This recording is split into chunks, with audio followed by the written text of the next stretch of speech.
జయబాబా అండి జయబాబా అంటే వినిపిస్తుంది మరి. వచ్చిందా? Right right. అవును తీసుకొచ్చిందా?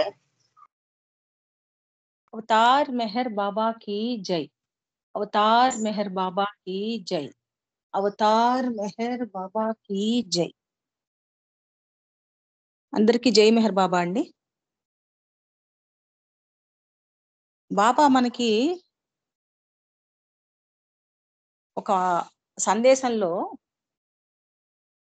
భగవంతుణ్ణి ఎలా చేరుకోవాలి, ఎలా చేరుకోవడానికి ఉన్న మార్గాలు ఏమిటి అనేది ఒక సందర్భంలో చెప్పారు. కొన్ని మార్గాలు ఉన్నాయి, అనేకమైన మార్గాలు ఉన్నాయి, చాలా ఉన్నాయి. కానీ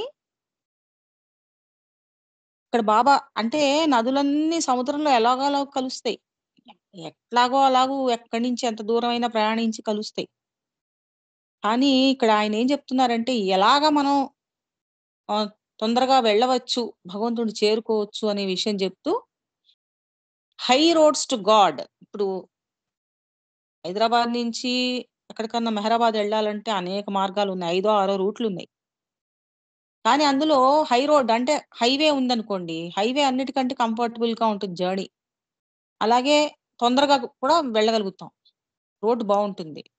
అట్లాగా హై రోడ్స్ టు గాడ్ అనే మార్గాలు కొన్ని బాబా చెప్పారు మనకి. ఇది ది పాత్ ఆఫ్ లవ్ అనే బుక్ లో మెసేజెస్ రూపంలో ఉంటుంది అదంతాను, అందులో ఉంది.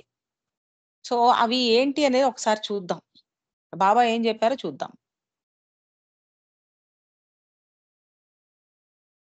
మొట్టమొదటి రహదారులు అన్నమాట, ఒక 6 రహదారులు చెప్పారు. సరే ఇంకొకటి ఉంది, అది కూడా చెప్తాను తర్వాత. ఈ 6 చూశాక అది చూద్దాం ఏంటనేది. భగవంతుని ఎడల ప్రేమ, ఆయనలో ఐక్యం అవ్వాలనేటువంటి తీవ్రమైన తహతహ కోరిక ఉండడం, ఆయనలో ఐక్యమైపోవాలి, ఇంకా అది తప్పితే మరేమీ లేదు, ఇంకా వాళ్ళకి ఏ లక్ష్యం ఉండదు అనమాట అది తప్పితే. అలా ఉన్న వాడికి అదొక మార్గం. ఆయన పట్ల ప్రేమ కలిగి ఉండటం, ఆయనలో ఐక్యం అవ్వాలనేటువంటి తీవ్రమైన కోరిక ఉండటం, అది మొదటి మార్గం. రెండోది సాధు పురుషులు భగవత్ప్రేమికులతో సహచర్యము, వారిని సేవించటం ద్వారా కూడా భగవంతుణ్ణి చేరుకోవచ్చు. సాధు పురుషులు భగవత్ ప్రేమికులు, వాళ్ళతో నిత్య సహచర్యం, వాళ్ళ మాటలు వింటూ వాళ్ళు ఏం చెప్తున్నారో, వాళ్ళు ఎలా చేస్తున్నారో చూస్తూ వారిని సేవిస్తూ, అదొక మార్గం భగవంతుని చేరుకోవడానికి. మరి మూడోది కామ క్రోధ దురాశ ద్వేషము అధికారము కీర్తి తప్పులెనడం, ఇది ఇవన్నీ వదిలిపెట్టాలి. కామము దురాశ ద్వేషము అధికారము కీర్తి ఇతరులలో తప్పులెనటం, ఇది వదిలిపెట్టాలి. ఇది మూడో దారి. నాలుగోది ఏమిటి? సంపూర్ణమైన పరిత్యాగం. అంటే ఆ పరిత్యాగం అంటే మనందరికీ తెలుసు కదా, అన్ని వదిలేసుకోవడం.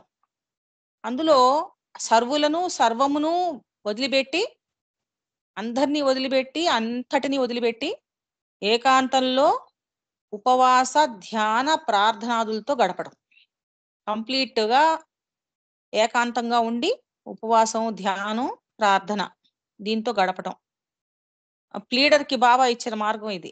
అలా ఉండమన్నాడు ఆయన, ఏకాంతంలో ఉండమంటాడు, ఉపవాసం ఉండమంటాడు, గ్లాస్ పాలు తాగి ఉండమంటాడు రోజంతా. అలాగా కొన్నేళ్ల పాటు గదిలో ఉంటాడు ఆయన. ఆ రకంగా ఉండడం, ఆ రకంగా చేస్తే కూడా భగవంతుడిని చేరుకోవచ్చు అని చెప్తున్నారు ఇక్కడ. మరి ఐదోది ఏమిటి? పాయిజ్, సమభావన.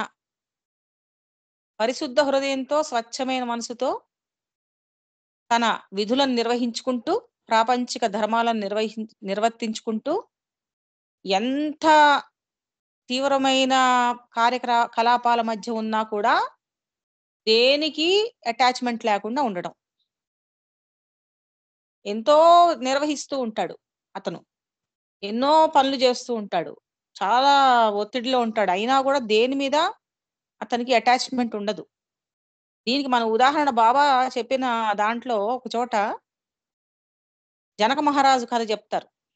అతను మహారాజు, ఆయన సర్వభోగాలు అనుభవించొచ్చు. కానీ ఆయన ఏమీ ఆయనకి నిస్సంగత్వం అన్నమాట. దేని మీద అటాచ్‌మెంట్ లేదు. ఆ రకంగా ఉండగలగాలి. సమభావంతో ఉండాలి. కష్టమైనా, సుఖమైనా, దుఃఖమైనా ఏదొచ్చినా గూడా అలా ఉండగలగటం పాయిస్. మరి ఆరోదేమిటో చూద్దాం. నిస్వార్థ సేవ. ఏ విధమైనటువంటి లాభం ఆశించకుండా, ప్రతిఫలాపేక్ష లేకుండా నిస్వార్థంగా సేవ చేయటం. మానవాళికి సేవ చేయటం. మానవాళికి అనొచ్చు, ఏదైనా గాని. ఎటువంటి సేవైనా ఎవరికైనా గాని నిస్వార్థంగా చేస్తే అది నిస్వార్థ సేవ. నిస్వార్థంగా చేయటం అంటే ప్రతిఫలాపేక్ష లేకుండా ఉండడం, ఏమీ లాభం ఆశించకుండా ఉండడం, కనీసం నేను చేస్తున్నాను అన్న ఆలోచన లేకుండా ఉండడం. నేను చేస్తున్నాననే ఆలోచన లేకుండా చేయగలగాలి. ఈ 6 మార్గాలు బాబా చెప్పారు. ఈ 6 మార్గాలు హై రోడ్స్ టు గాడ్ అని చెప్పి బాబా హైవేస్ టు గాడ్ అని చెప్పారు. అయితే వీటన్నిటికంటే అతి ముఖ్యమైనది ఇంకొకటుంది. బాబాయ్ చెప్పారు అది గూడా. అన్నిటికంటే వేగవంతమైన రహదారి ఏమిటి? అన్నిటికంటే స్పీడ్ రూట్ ఏంటి? హైవే ఏమిటి అనంటే అవతార పురుషుని ద్వారా ఉంటుంది.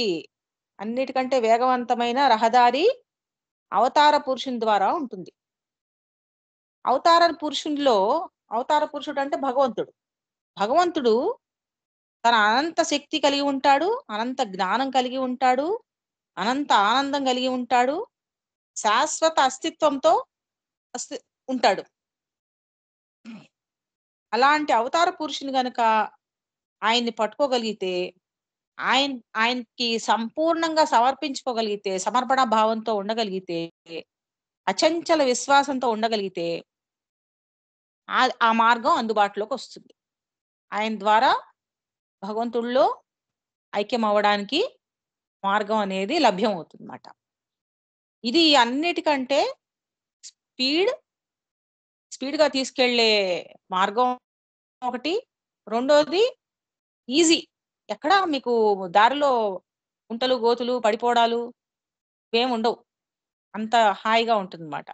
అటువంటిది అవతారంతో సాంగత్యం, ఆయనకి సమర్పణ అయిపోవటం. ఈ 7 హై రోడ్స్ టు గాడ్. ఇది బాబా చెప్పిన విషయం. అయితే ఇక్కడ ఇందులో ఏది తీసుకున్నా గూడా మనకి చాలా కష్టం. మిగిలిన 6 ఏది తీసుకుందాం పోనీ ఈ మార్గం తీద్దాం, ఈ మార్గం తీసుకుందాం అని అనుకుంటే ఇదెంత కష్టం అంటే చాలా కష్టం ప్రతీది గూడా.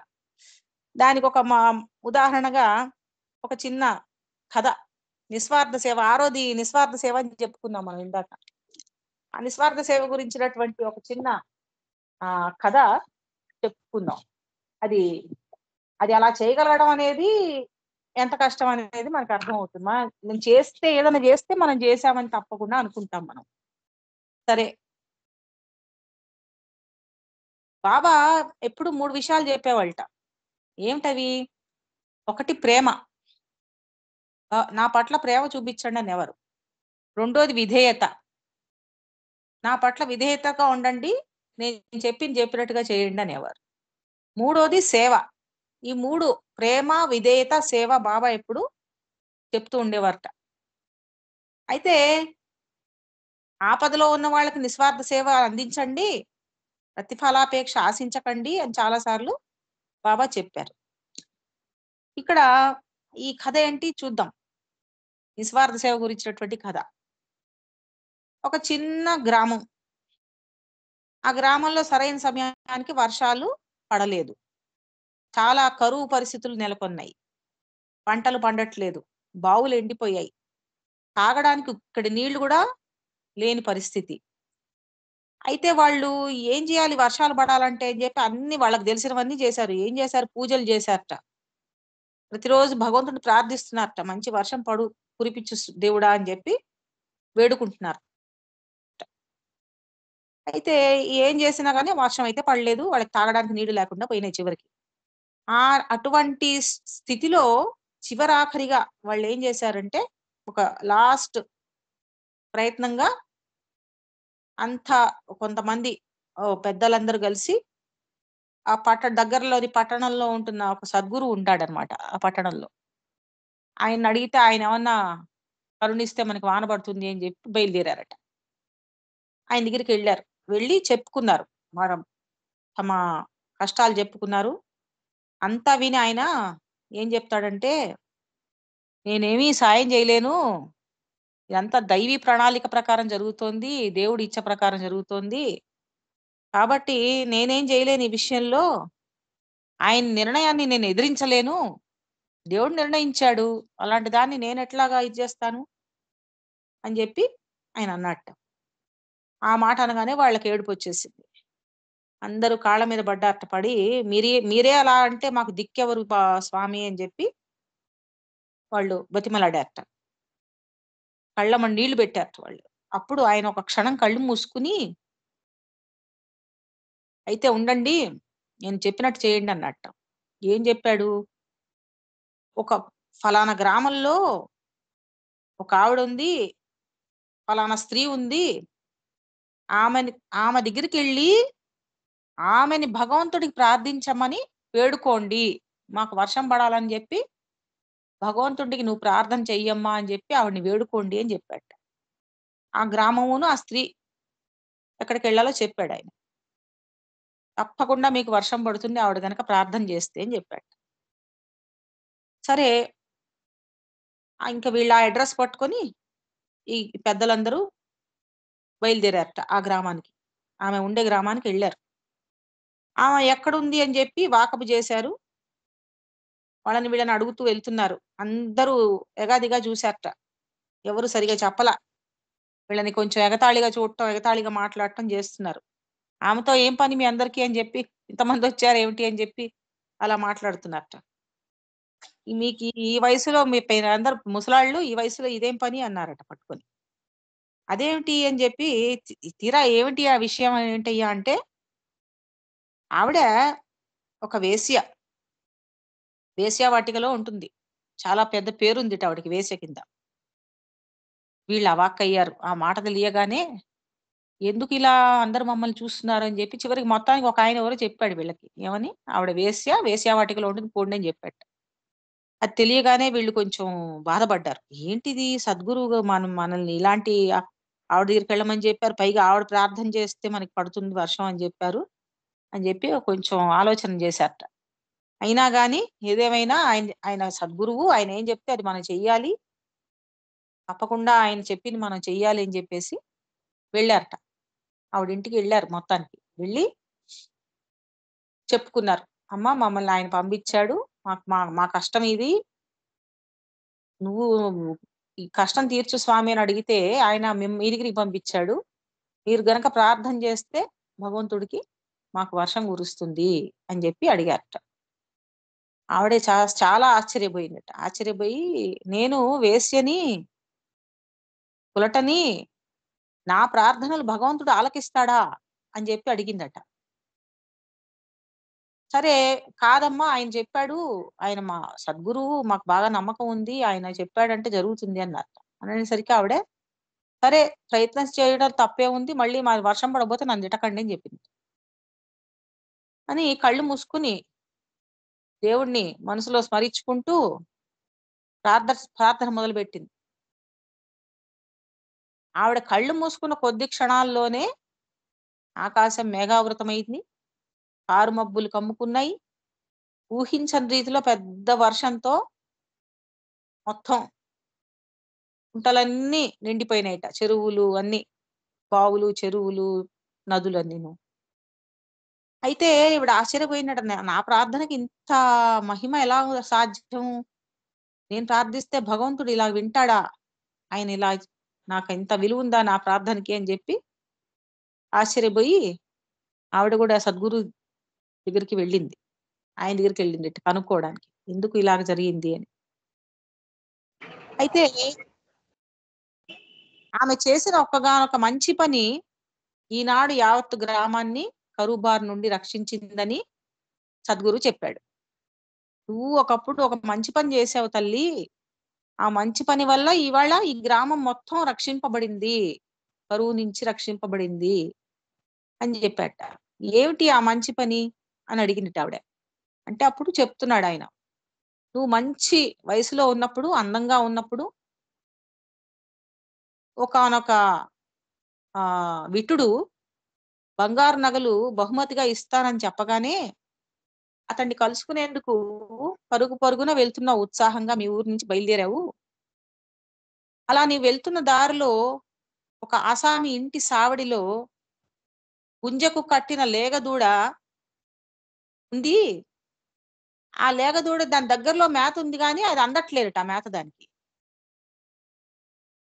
ఆ ఆసామి, ఆ కుటుంబం మొత్తం ఆ మేతేసేసి దాన్నేమో కట్టేసేసి గుంజకి వాళ్ళెక్కడికో వెళ్లారు. ఏదో ఊరికెళ్ళారట. అది ఆకలితో అలమటించేస్తోందిట. అంబా! అంబా! అని పెట్టి కేకలు పెడుతోంది. పెద్దగా అరుస్తోంది. ఆ గుంజకు కట్టిన తాడుని తెంపుకోలేదు. చిన్న పిల్లది లేగదూడ. సరే ఇదేమో అందటం లేదు మేత. అప్పుడు ఎందుకు అందట్లేదు దానికి అంటే దీని కాలికి కట్టిన తాడు ఏదైతే ఉందో దీని కాలికి చుట్టుకుంది. కాలికి చుట్టుకునేసరికి తాడు పొడవు తగ్గిపోయి మేత అందట్ల దానికి. ఈ తాడు విడిపించుకోవడం దీనికి తెలియటం లేదు. కాలికి చుట్టూ మెలికబడింది తాడు. అయితే ఇంట్లో ఎవరు లేరు. అదేమో అరుస్తోంది. ఆ సమయంలో నీవు ఆ దారిలో వెళ్తూ అప్పుడు నీవు చూసావది. చూసి దాని ఆహారాన్ని దాని దగ్గరికి తోసేసి నీ ఎడమ కాలుతో తోసేసి నీ దారి నువ్వు వెళ్ళిపోయావు. నువ్వు చేసిన పనల్లా ఏమిటయ్యా అంటే ఎడమ కాలుతో ఆ గడ్డిని దాని దగ్గరికి తోసేసి వెళ్ళిపోయావు. దాని ఆకలి తీరింది. ఆ రోజున దాని ఆకలి తీరింది.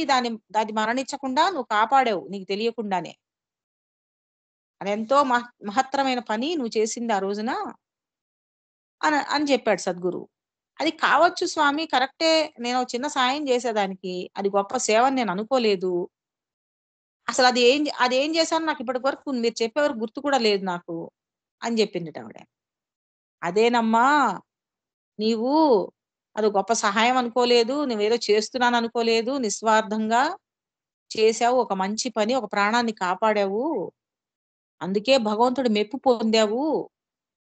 ఎంతో పుణ్యం చేసుకున్నావు. ఆ పుణ్యం మనలాంటి వాళ్ళందరం పాపం చేయకపోయినా పుణ్యం అయితే చేసుకోం. అలాంటి పని చేయలేదన్నమాట ఎవరు. ఆమె చేసింది. సో, అంతటి పుణ్యాన్ని నువ్వు పొందావు. భగవంతుడి మెప్పు పొందావు. నీలాగా నిస్వార్థంగా ఏ ఆలోచన లేకుండా చేస్తున్నానని కూడా అనుకోకుండా చేశావు.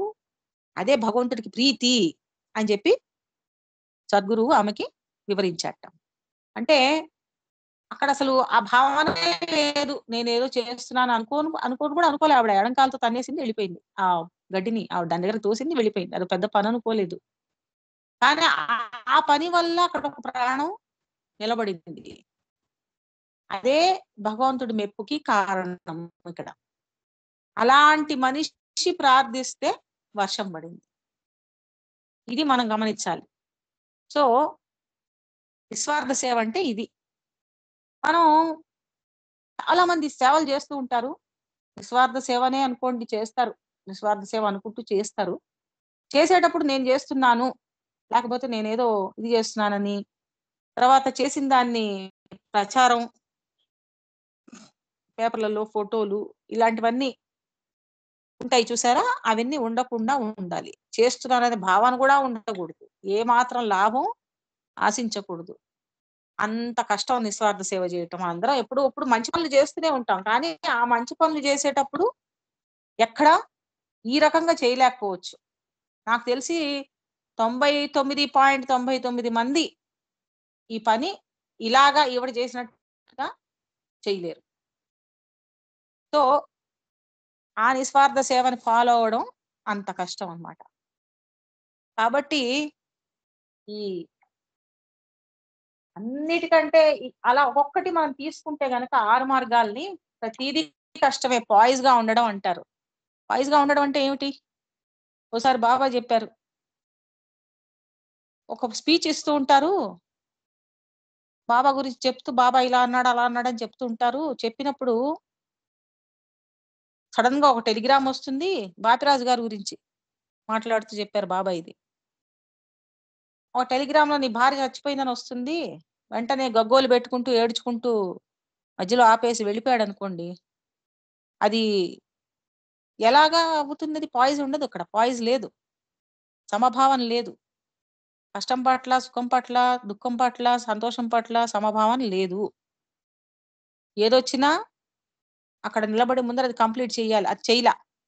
అంటే ఇదంతా ఊరికే ఎగ్జాంపుల్‌గా చెప్పారు బాబా. అదంతా జరిగింది విషయం కాదు. అలా జరిగిందనుకోండి అప్పుడు దానికి నా నా విలువే ఉంటుంది నా సందేశాలకి అన్నారు బాబా. అలా అలా గనక జరిగితే విలువేముంది అన్నారు. అలాగా ఆ పాయిజ్ ఉండడం అనేది కూడా చాలా కష్టమైన విషయమే. మనలో చాలామంది నేను చూసాను. అందరం ఆల్‌మోస్ట్ మనందరం గూడా అనుకుంటాం కాస్త కష్టం రాగానే, "ఏం బాబా, బాబా అన్ని కష్టాలు పెడుతున్నాడు మాకు. అన్నీ ఏడిపిస్తుంటాడు. ఒకసారి వచ్చామంటే ఆయన దగ్గరికి ఇది మనకి కష్టాలు తప్పితే ఏముండవు." ఇట్లా అనుకునే వాళ్ళు అనేక మందున్నారు మనలో.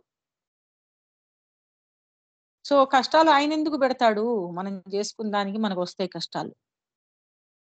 వాటిని తట్టుకోవడానికిను, వాటి నుంచి బయటపడేయడానికి చూస్తాడాయన. ఏదన్నా గాని ఇవన్నీ కూడా ఈ మార్గాలన్నీ కూడా కష్టమే. కష్టతరం. పాయిజ్‌గా ఉండడం కష్టం. నిస్వార్థ చేయడం కష్టం. ఇంకొకళ్ళతో అదేమిటి సత్పురుషులతో ఉండి వాళ్ళకి సేవ చేయడం కష్టం. వాళ్ళ సాంగత్యంలో ఉండడం కష్టం. అన్నీ కష్టమే. అన్నిటికంటే సులువైందేంటి బాబాయే చెప్పారందులో. ఏడో మార్గం. అది మొట్టమొదటి మార్గం యాక్చువల్‌గా. అవతారం పురుషునికి సర్వసమర్పణ చేసుకొని, అంకిత భావంతో ఆయన్ని దృఢంగా విశ్వసించి, ఆయన కొంగు గట్టిగా పట్టుకొని, ఆయన ఎడల విశ్వాసంతో ఉండగలిగిన వాళ్ళకి ఆ మార్గం తెరుచుకుంటుంది. High road to God. అన్నిటికంటే easiest and speediest way to reach God. అది అవతార పురుషునితో సాంగత్యం. ఇది బాబా చెప్పినటువంటి విషయం. సో, ఈ ఈ కథలో మనకి నిస్వార్థ సేవ అంటే ఏంటో స్పష్టమవుతుందన్నమాట. అవతార్ మెహర్ బాబా కీ జై.